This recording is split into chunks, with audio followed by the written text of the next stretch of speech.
Hello, everyone. Hello, fellow educators, and welcome.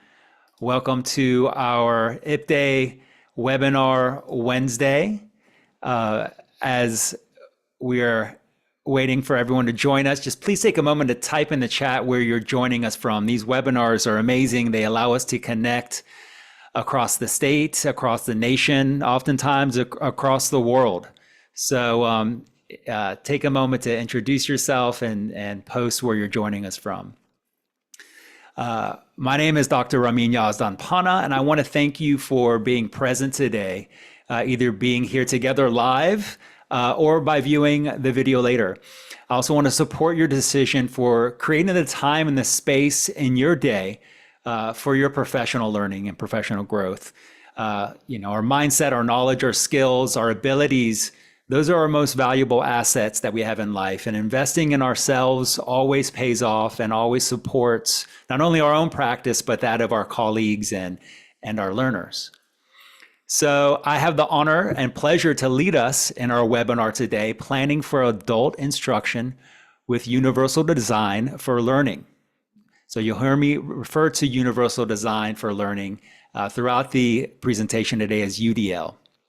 So this webinar is ideal for educators, specifically adult educators, for educators in adult settings, for instructional curriculum designers, for program coordinators looking to apply UDL to promote differentiation of instruction, expression, and learning in the classroom and throughout your programs. So great here, great to see everybody, great to see our friends from the Florida DOE and Tallahassee. Thank you always for your support.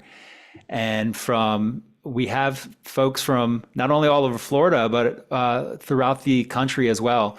I do want to just take a moment to wish everyone in the Southeast all the best. We've been through some pretty record-breaking historical hurricanes, and I hope you all are well. That you're recovering well, and just want to say that we're thinking about you all, and having these opportunities to connect is really helpful in these difficult times for many.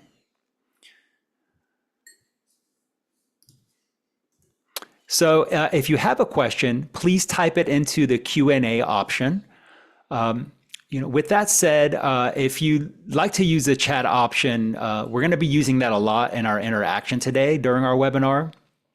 Feel free to use exclamation points, emojis, anything to express your tone and emotion. That's especially important since we can't hear your lovely voices.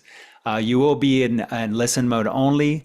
So the more that you can engage in the chat, the better. And I'm going to be asking you to engage in the chat. And I'm going to be posting some additional resources in the chat. So stay attentive, be ready to copy and paste, and be ready to engage with us here in our webinar today.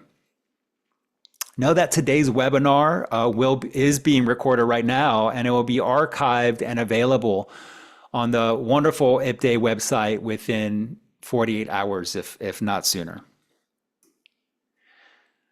So in this webinar, we'll briefly review what defines adult learners, particularly adult learners who are considered non-traditional students.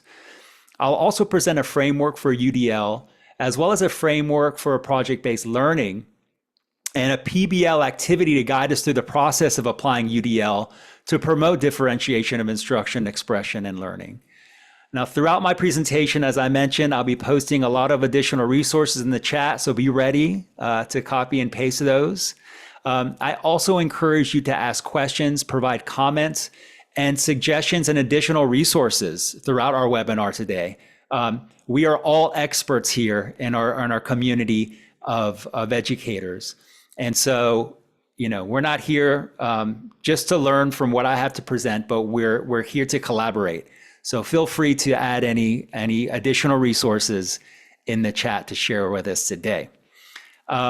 If a comment or a question comes to you later after our webinar today, I will be sharing my contact at the end of this presentation.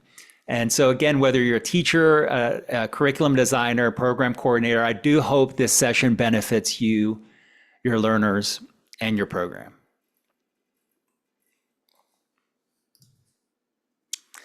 Okay, so let's briefly go over a list of the Gojis. Okay, so we have here the first pedagogy, right? And Goji is that suffix is leading, to lead, right? So pedagogy is to lead children to learn. Andragogy is leading adults to learn. Geragogy is leading the elderly to learn. And hudagogy is self-directed learning. So, of course, there are a lot of similarities, overlaps, but there are also unique needs, challenges, and strengths to each age range, right? As well as considerations that we should take into account when designing and implementing instruction. So today we're going to focus on, of course, adult learners. And so we can generally categorize adult learners into these two categories of traditional. So those are a traditional adult learner would be, let's say, a young adult, okay, under age 24, no dependents, taking classes full time, works 34 hours or less a week.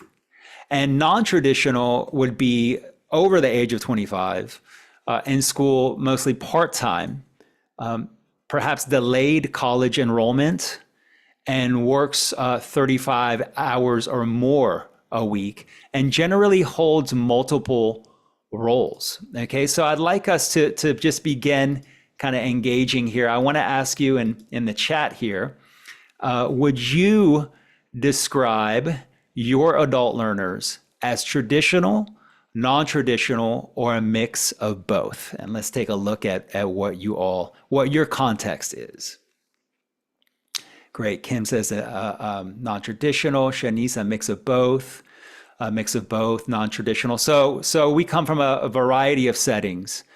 So it's also helpful, right, to understand that there may be unique challenges to each of these groups, right? But in particular to non-traditional students, since they do hold multiple roles, they are in school part-time, and they're just busier, right? And generally will have greater responsibilities. Thank you for your participation in the chat. Appreciate it. Thanks, Courtney. A mix.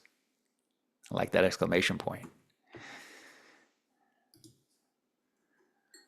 Okay, so a couple of areas here. So zooming in on andragogy, right, or the teaching of adults, it's important to consider some of the following attributes that adults generally bring to the classroom. So one are experiences that can support learning and experiences that can challenge learning, right? So both of these should therefore be considered before and really throughout a course of instruction. This can be done through intake forms, one-on-one interviews, small group discussions, class discussions, as well as with colleagues, learners, sometimes even friends and family members, right? And sometimes even with the support of translators, if that's your situation. So I'm going to provide you all with a couple of links here that we can't go into them in depth here, but I wanted to share them with you. And again, just copy this. This is a great resource, applying research and reading instruction for adults, first steps for teachers. So chapter 8 specifically, initial assessment and instructional planning. I think you might find that chapter helpful. It has a lot of graphic organizers and suggestions and a whole kind of 5-step process for initial intake that includes assessment but also includes kind of just interviewing, right? Interviewing and discussing with learners their academic and personal and professional background. So those can all be taken into consideration as we are planning for instruction, which is what we're discussing here today. Another resource here is actually a webinar that I led previously, and this is tapping into the funds of knowledge of our adult learners. So it's looking at those experiences as resources to leverage, right? To build on, to draw on, to highlight and to apply in the classroom. So one, we recognize where our learners are coming from, both those experiences that support learning as well as those that may challenge learning, right? And understand how we can leverage those strengths and also provide some further support of those areas in our adults' personal and academic lives that might have been, challenging, right, to say the least in some circumstances. Okay, are you getting those resources, everyone in the chat? Let me know, yes or no here, just to make sure that they're coming through to you. All right, thank you, Esed. Okay, so another is providing understanding that adults can especially benefit from receiving clear rationale, right, on why an activity is important. Specifically, how the activity and content can support their learning goals. So engaging adult learners and how learning content and competencies could be applied in their own lives, in their own kind of lives immediately, right, is critical. That may be something that also differentiates traditional from non-traditional. Although I'm sure traditional students would appreciate that as well, right? How does the content, how do the skills, how does the activity, why is it important? Why does it matter? Okay, and how is that aligned with learner goals? Again, that goes back to our previous here, understanding the goals, the experiences, right, the backgrounds, and the kind of future goals of our learners, and then being able to align what we're doing in the classroom to meeting those goals. So, when we do this, this can also help learners to kind of reflect and envision how skills are relevant so they can be applied out of the classroom.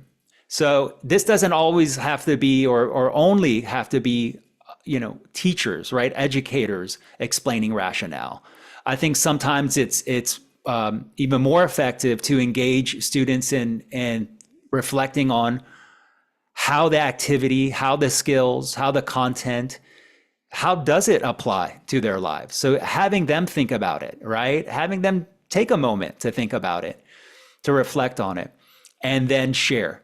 So this could be a great way to kind of, we talk about activating schema or kind of a warm-up activity where we have students to kind of like co-create this rationale.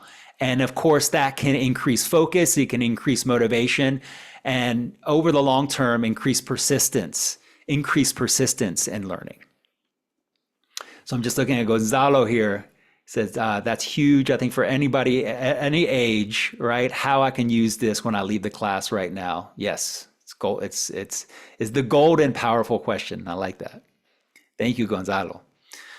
Similarly, adults tend to be solution-oriented, particularly with the challenges they and their families are currently facing, as well as finding solutions they are currently facing, which speaks to what Gonzalo's comment was there, right? So I'm going to ask you, let's engage in this a little bit, this solution-oriented co-creation of what is a problem, a challenge, or a task you needed to address or find a solution to today. First thing that comes to mind. It can be anything. It can be, finding food for the day, or like I had to talk to the Department of Revenue today, right? And navigate all these things for my personal business. So that involved a lot of communication skills, navigating the internet, right? Negotiation. So I'm looking at here, Gonzalo, how to structure the day. That's a great point. I engage in that daily as well. How do you plan for the day to make it the most effective day? Jane, how to decipher some data? Absolutely, right? So that's a powerful skill that all of us in pretty much any field need to navigate and understand how to do that efficiently. Pamela, finding employment, Right. Okay. So, where do we do that? How do we do that? How do we network? So we can say this, Shanice, to take or not to take a nap. That is everyday challenge there. So great. All right. So let me ask you now, similarly, okay, what are some of the current problems, challenges, or tasks your adult learners are facing? So if you don't know that question, maybe you can ask that question, right? If you do know that question, please post that in the chat.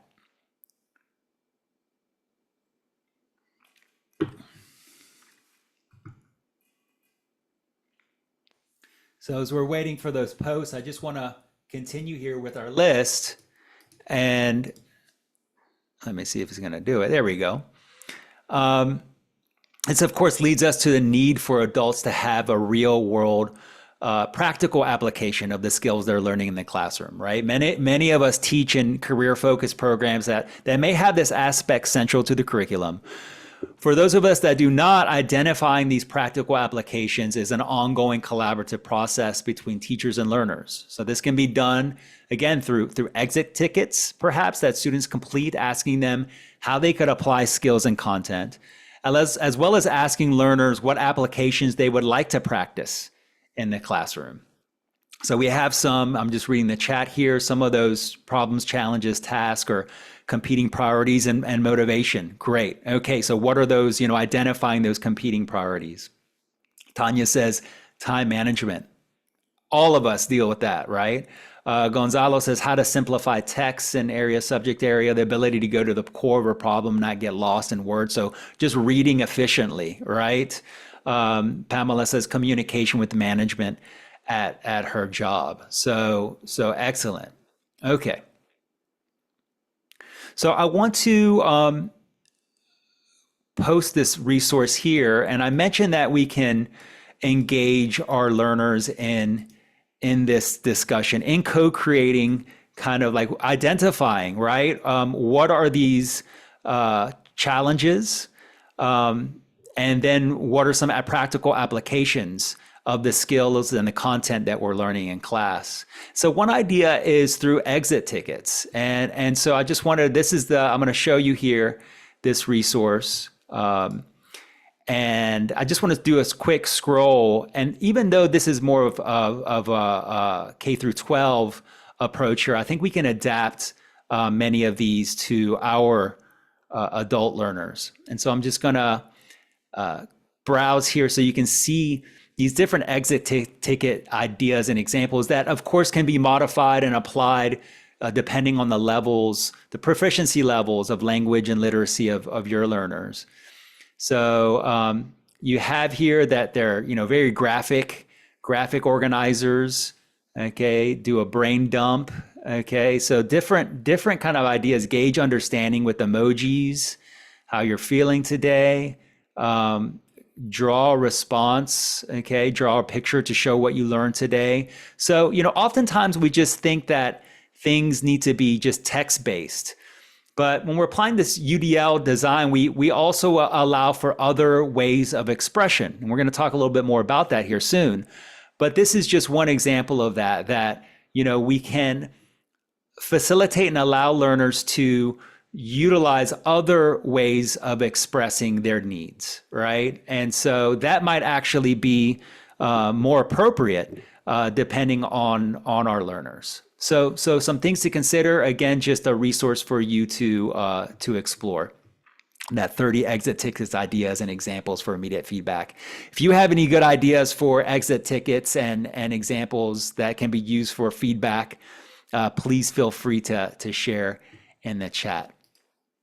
So adults are motivated by intrinsic motivation, especially when instructional and learning goals are practically aligned with their immediate life needs and longer term goals. And I say adults especially because as adults, we generally tend to know what we're motivated by and what our goals are. Okay, so it's always good to kind of discuss those, but we're more mature as adults and we can identify those hopefully a bit more clearly.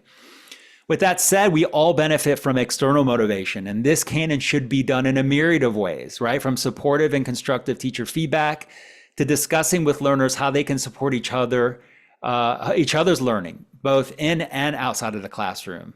In addition to that, our feedback as instructors, constant reminders, right, that the challenges of learning, especially as an adult, are not only natural, but a necessary part of learning. So many times our learners, feel like it shouldn't be so hard, or it should be easier, or it's easier for other people and not them. But research has shown that struggle, that feeling like not so smart, okay, is actually an indicator that we're learning. So that's a natural and necessary part of learning that we need to remind our learners of, be honest with, have discussions about, and also remind learners to keep the eyes on the prize, right? Whatever that might be for them. So as adults, we benefit tremendously from structure, right? Particularly because of our busy lives and often chaotic, schedules. So adult learners often can have difficulties attending a course consistently. So knowing clearly ahead of time what the goals, expectations are, what the tasks and assessments are, and what's the progression of learning can really help learners to organize time and learning. And this creates clarity, it can create comfort in the process, and it can build confidence. And I always suggest that we have kind of like a general approach, right? Where we have certain activities, classroom routines that we are able to repeat weekly. And so when these kind of classroom routines are set, we don't have to constantly explain what they are. Learners build comfort, and with this comfort comes clarity and greater confidence. This is so important for adult learners, especially, again, because of all the reasons that I discussed before. So finding and identifying what this structure is, both for in-class and activities and out-of-class activities, is so critical. So empathy, okay, this is a final point, is that adults especially benefit from empathy. So empathy comes from those around them kind of that can relate, okay, and support through the relation of kind of knowing what they're going through, okay, or going through it themselves. So this is so important for us as educators, as well as those mentors and peers around them, their classmates, to really have an explicit focus on cultivating empathy. And so, this sometimes happens on its own, but I think it's much more effective if we can explicitly discuss it and explicitly cultivate it. So, one way we can do this is, just as I was discussing, kind of challenging these limiting beliefs that adults can tend to have over time, especially if we've had negative learning experiences or limited learning experiences. And so, we can integrate discussions, conversations, ways of expressing, what are these kind of stories that we've had, right, in the past, right? Past learning experiences. What are also our strengths that we should identify, should self-identify? What are some strengths that we see in each other? And bring those to the surface and acknowledge those, and then again kind of try to leverage those in our teaching activities. So I'm just going to post this resource here where we discuss a little bit of that in more detail. Okay, and this is a previous IPDA webinar, Learning English as an Adult, Myths, Facts, and Competencies. And there's some resources here. And again, I just want to stress the importance of taking the time to challenge some of these myths that adults are not as good of learners, okay, as younger folks, whether that be young adults or younger folks. And that's true for learning anything, whether it's language or any skill. There are different challenges that we have, but there are different strengths that adults have. Okay. And discussing this and showing that, The research shows that we all have the ability to learn. It's called neuroplasticity, the ability to create new connections, new neural networks. One, to like unlearn things that aren't benefiting us, but also to learn things more efficiently. Gonzalo, thank you so much for your comments there. They're really supportive of what I'm talking about. Thank you. So all of this is pointing to self-direction, or the ability of learners to design, implement, and draw on the resources needed for continuous learning and growth. Right? So, this is what it's all about, right? Creating, we want our learners to be their best teacher. Okay, that's how I think about it anyway. I want my learners to be the expert learners, so much so that they can teach others. And there's a lot of power in that too, right? And providing opportunities for our learners to teach and to support others. I'm currently working, teaching some professional development courses with IPDE. And some of the most powerful examples I've seen are programs that are able to utilize learners as teaching assistants, as tutors, okay, for peer support. I just can see, how that can just really just build so much confidence, build empathy, and provide additional support for learners as well as for teachers. So with all that said, there's of course no one definition that can describe the broad spectrum of adult learners. The multifaceted nature of adult learners, when the multifaceted nature of adult learners is considered. As educators, we must constantly be engaged in the process of assessing their needs, challenges, and strengths that they bring to the classroom, as well as the effects our instruction is having on meeting learner and program goals, which brings us further into our discussion of UDL. So, according to the National Center on Universal Design for Learning at CAST, the research that supports UDL comes first from research basis for the general principles of UDL, which comes from cognitive learning science and neuroscience, and is really derived from the work of Lev Vygotsky and Benjamin Bloom. Some of you might have heard of Bloom's taxonomy on understanding individual differences and the teaching approaches required to address them. So research has been identified on specific practices for meeting the needs of individual differences, as well as research on the specific applications of UDL. I'm going to post a resource here that has those links to the research that may interest you all. And again, this is on the CAST website and a great resource.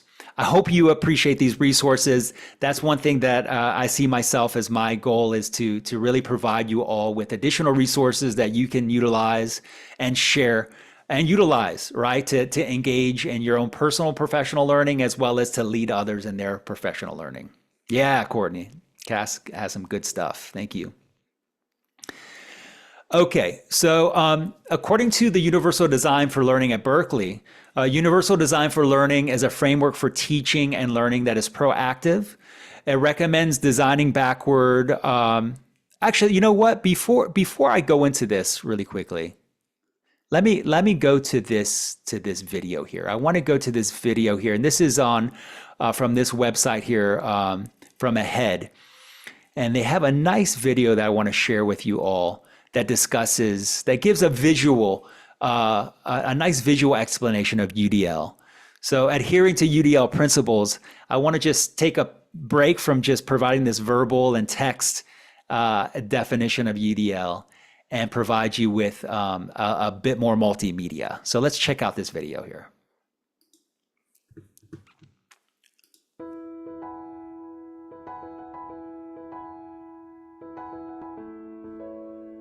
Imagine you went into a big clothes store, and all that was on sale was one type of outfit, in one size, with no thought given to different individual body shapes or personalities. That would be crazy, right?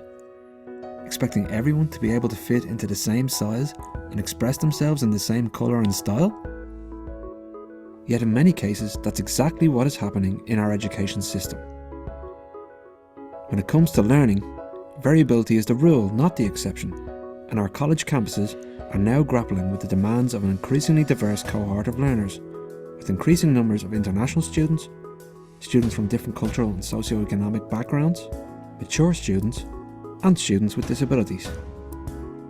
Despite this, curriculums are still designed for the mythical average learner, and all are expected to engage and learn on the same terms. Not enough flexibility is built in at the design stage to give all students equal opportunities to learn in ways that play to their own strengths. So, how can our institutions respond to these challenges? Enter Universal Design for Learning, or UDL for short. UDL is an educational framework that guides the design of learning goals, materials, methods and assessments, as well as the policies surrounding these curricular elements with the diversity of learners in mind. The framework was developed by US organisation CAST and is based on research in the field of neuroscience. It promotes 3 core principles for educators to build into their teaching practice, calling on them to provide students with multiple means of engagement, representation, and action and expression. The framework includes a set of guidelines on how you can turn these principles into practice. For example, by fostering collaboration with the introduction of group work with clear goals, roles, and responsibilities. By using different types of media to support learning and ensuring that all materials are accessible. And by providing a choice of assessment instruments while maintaining robust learning outcomes. You are probably already including some UDL elements in your practice without realising it, and there's much more to explore. So don't be afraid to let Universal Design for Learning give you a new lens through which to look at your teaching and learning practice and help you to better reach all of your students. For more information and resources, visit ahead.ie/UDL. All right, let me know in the chat if you enjoyed that video, and I'm glad that y'all could hear it. Just to let you know, here's the link for that site. I'm going to post in the chat. And also, so you can explore a few more for the of the resources. So they have a nice, I took this earlier, from theory to practice guidelines. It actually has a nice self-assessment here. So you can take the quiz and get your UDL score. So I think that's an interesting practice exercise for us all to engage in, is to take that UDL quiz. Okay, so we looked at these different areas here. The video mentioned these 3 different areas of UDL. Engagement, right? Engagement through leveraging students' interests, experiences, knowledge. Representation through scaffolding materials, teaching students learning strategies. And expression through different ways of expressing learning, providing feedback, and encouraging revision. So we're going to look at each one of these aspects of UDL in a little bit more detail. One point that I like to make is that I had a question about is, what's the difference between UDL and differentiating instruction, right? Or differentiated instruction. So UDL is really, the idea is taking a proactive approach, right? That focuses on creating a learning environment, that applies these principles of engagement, representation, and expression from the start. So it's almost like thinking about it before a course starts, right? Or as you're writing a curriculum. So UDL aims to remove barriers to learning and give all students equal opportunities to succeed, and incorporates flexible materials and methods that benefit all students and support students in self-directing their learning. So this is more of like a proactive approach, where DI, or differentiated instruction, is more of a reactive approach, right? That focuses on tailoring teaching to meet individual student needs.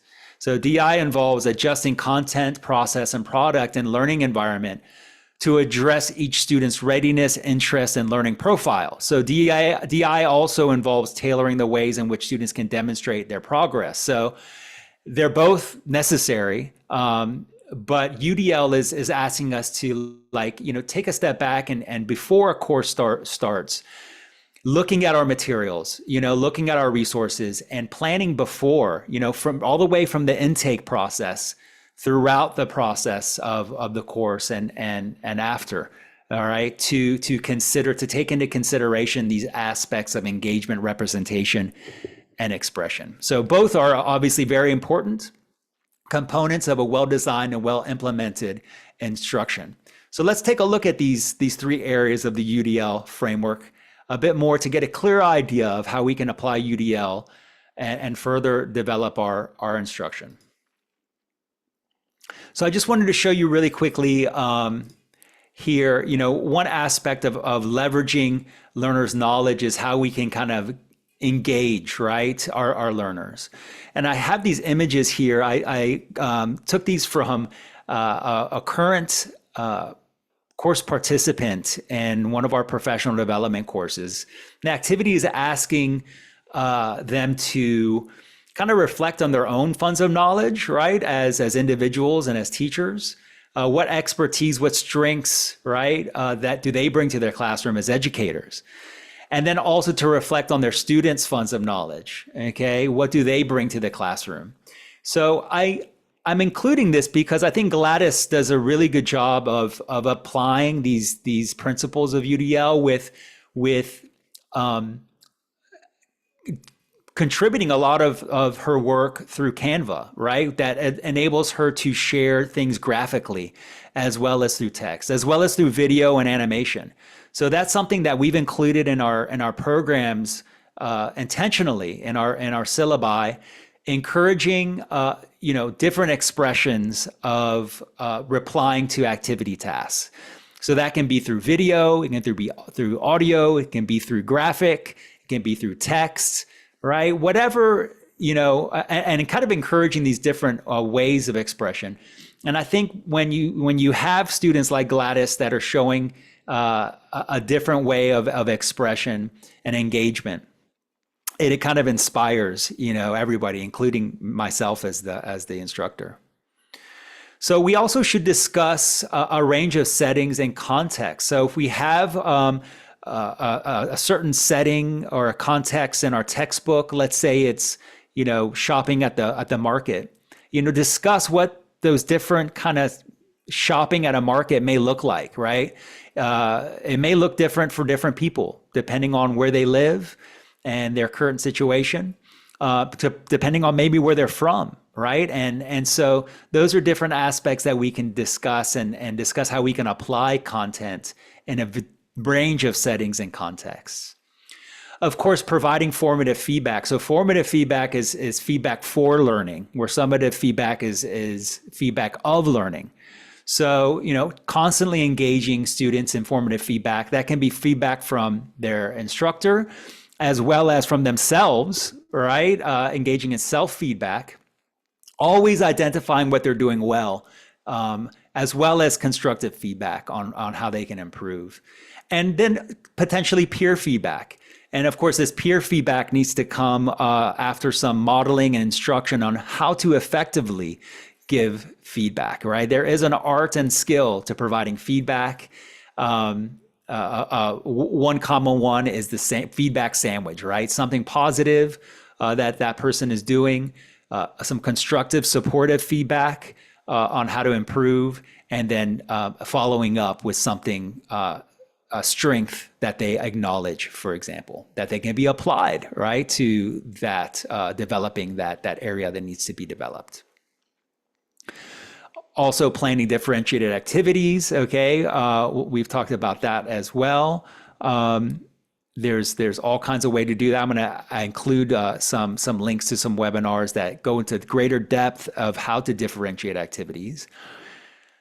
But also planning for in and out of class tasks, learning tasks. So oftentimes we think of in the classroom, but especially with adults who may not be able to come to class consistently, having opportunities for them to engage in out of class tasks can be very helpful to maintaining their persistence, right, and participation in a course. And then co-creating a peer system, right, for all learners. So this can be classmates, creating a peer system with tutors potentially, TAs, instructional aides, maybe even family and friends, okay, that creates a system for accountability, but also to engage in out of class tasks, right? To check in, to do goal setting. That's a task that I think that one of you all mentioned, and Gonzalo Esther mentioned, as far as, setting goals, right? Setting weekly goals is such a powerful skill that should be cultivated and that we can help students cultivate in the classroom. Okay, the next here is representation. So this is one way is to provide level appropriate materials. Okay, so that's so critical to understanding what our learners' levels are, and then are our materials level appropriate. So making sure that the content is representative of where they're at. Also, recording class sessions and lectures is a consideration. This is the image that I've provided here. This is something that I do in my courses. I utilize Canvas software, Studio, but there's other software you can use to record, and then that generates captions, right, and transcripts that you can edit and then provide to provide some text support to learners. Also, something that when we're doing this is to provide some additional support is that just to know that when you're showing, for example, a YouTube video, just like we saw before, and again, just going to show you this, many of you probably already know this, but when you watch something on YouTube, you saw that I had closed captions there, which sometimes aren't that great, so check that. But you can also affect the playback speed. So this is a feature that you can use on YouTube to adjust the speed, slow it down, or maybe even speed it up, okay, if you want to challenge learners. Okay, another is defining key terms. So that's critical, right, to understanding content, is defining key terms and also to develop just vocabulary. Using visuals and icons, providing study resources. So those could be templates, those could be graphic organizers, those could be kind of goal setting. Those can be things that are kind of modeled in the classroom and then learners given tasks to apply outside of class. One thing that I wanted to also provide here, actually I might provide it in the next, is here. I'm just going to provide it now. But text-to-speech software. So I'm going to provide this in the chat here. Here are different resources for text-to-speech apps that you and students may be able to use. They're all different, but just things to consider, right? Especially when developing reading fluency, having these text to speech applications can be useful.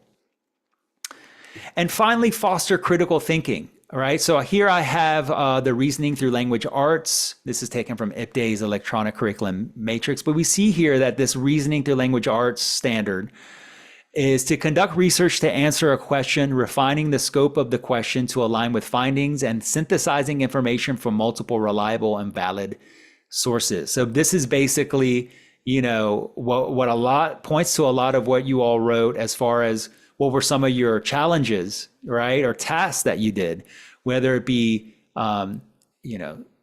analyzing data, conducting research, these kinds of things that are aligned with standards and that we can apply through these different forms of representation and supporting our students, right, in these different ways in our activities. So yes, Karen, the PowerPoint will be available on the IPDA website. Okay. All right, so moving on to expression. So one way that we can support our learners in providing, expression is providing flexibility in activities. So again, allowing choice, right, in their activities, This can be a discussion of what activities, what topics, what areas are of their most immediate interests and needs. We're going to talk a little bit about that more in the next slide. Potentially providing variable time on activities and exams. So knowing your learners, knowing their challenges, and that's where the empathy comes in too, knowing that, it's okay that they're not bad people if they're going to turn in something a little late, okay, or a week later. So understanding about your learners, but also giving them structure by providing deadlines and timelines. So building in opportunities for feedback and revision, as well as build knowledge and skills in small activities. So here's a resource that I want to share with you. Thank you, IPDAY, for providing the website archive. Here is one webinar that you can find on that archive, leveraging the multi-dimensional reality of the ESOL classroom through differentiated teaching. So a little bit more about, scaffolding and building in, kind of designing our activities and our lesson plans in smaller units. Another is focusing on fluency before accuracy. So this can be for language, this can be for really any skill. Accuracy is important, but oftentimes learners can be, hesitant to take risks. And so if we can create an environment that encourages risk taking, not only encourages it, but establishes it as really critical to the learning process. And really the only way we can do that is just to let learners try it out, right? Maybe not even give feedback, immediate feedback. Let us stumble through things. Let us get a feel for things. Let us try out a solution to a problem or a grammatical form or, a new word. Let's try it out first and just do that. Let us kind of get warmed up and acclimated to the activity. So focusing on fluency, but then following up with greater accuracy, right? And that accuracy will come through repetition, through feedback, through reinforcement, and practice. And finally, provide a range of assessment. So that kind of goes along with kind of, allowing, different forms of expression. It doesn't always have to be text-based, right? It doesn't always have to be writing-based. What could be some potential other ways to allow your students to share their understanding, right? Their comprehension, their knowledge, outside of just writing, an answer or checking a multiple choice. Okay, we're going to talk a little bit about that here. So one way is applying this project-based learning approach. So, one of the biggest kind of hurdles for many teachers of this project-based learning is kind of giving up control over the classroom and putting more trust in their students. Kind of being that guide on the side rather than the kind of sage on the stage. So this doesn't mean that teachers don't teach, right, using project-based learning, but that many traditional practices are reframed, right, in the context of a project. So you have this framework here where we can apply to the process of project-based learning. So we've been talking about designing and planning. That's where this UDL kind of starts here. This alignment to standards, right? Addressing the standards and understand how they can be leveraged in the designing and planning. And then build a culture of collaboration, right? So this is where the empathy, the trust building, the confidence kind of comes in.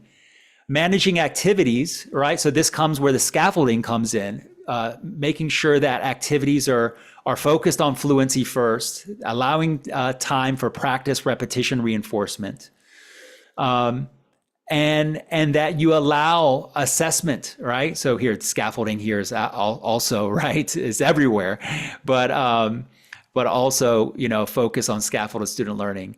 And then assessment of student learning. So this is where that formative feedback comes through engagement and coaching, right? So are these kind of teaching practices that lead then to these activities. And so project-based learning has these design elements. So you will have a challenge or a problem or a question. So we talked about that, right? Solution oriented. What are some challenges, some tasks, some problems that students are facing immediately? That's a classroom discussion to have. That's an exit ticket to ask about. That is allowing students to have voice in what is a challenge or a problem that they can apply what they're learning, the skills, the language, the math, whatever they're learning, the content, to a real world problem. And then sustain inquiry, right? Engage students in rigorous extended process of posing questions, finding resources, applying information. This is where digital literacy and digital skills come in. Authenticity. So it's authentic because it's actually real world, right? And they speak to the personal concerns, interests, and issues that are in students' lives. We have student voice and choice. Students make some decisions about the project, including how they work and what they create, and how they want to express their own ideas and their voice. And this is where modeling and showing examples of what is possible can also be helpful. Just what I showed there with Gladys's example, right? And then reflection. Students and teachers reflect on the learning, the effectiveness of their inquiry and project activities, the quality of their work, and maybe some of the challenges that arise, right? And strategies that come as a result of engaging in any project and finding the solution to any challenge. It's not a linear process. It's a process, okay? So all of these are building the kind of skill set that are really needed in real world adult life. And then finally, it's this public product. So students make their project work public by sharing it with and explaining or presenting it to people beyond the classroom. So this can be to other colleagues, other teachers, right? It can be also to support other students. So maybe there's a challenge that other students have, and your class wants to help find solutions to that challenge or to that problem. This can be an excellent way to get buy-in and to allow students to support, right, each other, which again creates greater empathy and greater community of learning. So I'm going to share some additional resources for you in the chat. I would say please copy and paste these resources. I'm sharing them so you don't lose them. This one is 100 project-based learning ideas, a lot of good ideas there. So if you're having difficulty finding an idea, check that out. And this is an article that I actually wrote. And these are some different project-based learning that I have done to leverage our learners' funds of knowledge, right? Their experiences, their backgrounds, their cultures, their languages. So I hope you find those useful. Okay, a little time here for Q&A. So please feel free to ask any questions that you would like, either using the Q&A feature or in the chat. Either one, I'm monitoring both. And as you do that, I just wanted to share my contact. If you don't have a question right now, you're welcome to contact me in these myriad of ways. I'm going to post some other contact information here in the chat.